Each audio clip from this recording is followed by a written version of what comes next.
মালকিন, আপনারা তো এক্ষুনি চলে আসবেন, সোনাইকে আমার কাছে রেখে যান না। ঠিক আছে গঙ্গা, সোনাইকে একদম কাঁদাবি না আর ঘর ছেড়ে কোথাও যাবি না। ঠিক আছে মালকিন। আমার সোনা, আমাকে দুটো ভিক্ষা দেবে? দিচ্ছি, দাঁড়াও। সোনাই, তুমি এখানে একটু শুয়ে থাকো, আমি এক্ষুনি আসছি। এই নাও। ভিখারিটা কোথায় গেল? ও আমার সোনাই কোথায় গেল?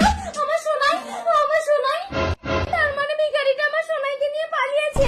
ও মা গো, আমি মালকিনকে কি জবাব দেবো? আমাকে তো মালকিন মেরে ফেলবে। না, আমি পালিয়ে যাই। কই আমার সোনাই কই? গঙ্গা, গঙ্গা, গঙ্গা, কি গো? গঙ্গা তো আমার সোনাইকে নিয়ে পালিয়ে গেছে। ঠিক আছে বালকি, আমি গঙ্গাকে খুঁজে যাচ্ছি, তুমি বাড়ি থাকো। সোনাই, এই তুই কে? আমার ঘরে ঢুকে আমার সোনাইকে দুধ খাওয়াচ্ছিস? না, এ আমার ছেলে। না, সোনাই আমার ছেলে। আমি একে দেবো না।